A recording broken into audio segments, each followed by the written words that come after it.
those Corvette, mid-year Corvettes, 63 to 67 are really very nice. I've always been into cars since I was a kid.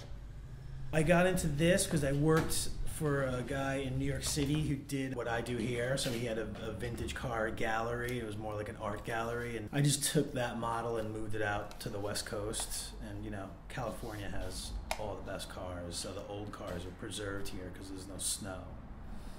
You know, we sell toys for kind of wealthy people.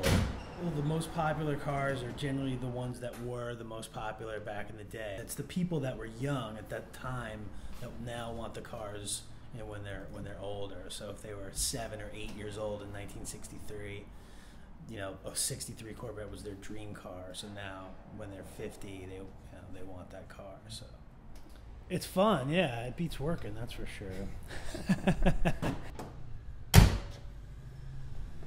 This is a 1963 Corvette Roadster. Just look down the side, how it's got shape to it, and it's not, I mean, there's a lot to it. And these are some of the most desirable and collectible Corvettes, just based on their design and some of the technology, and just to restore, I mean, the paint on this car alone was about $20,000.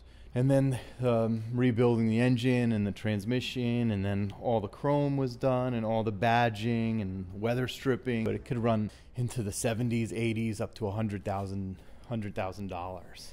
It's like stepping back in time, kind of, you know? It's like kind of going back in time, and gives you a different feel. A lot of the older muscle cars were more for like speed, like drag racing, and stopping didn't really matter, and kind of handling wasn't that important. It was more of how fast you can go from point A to point B.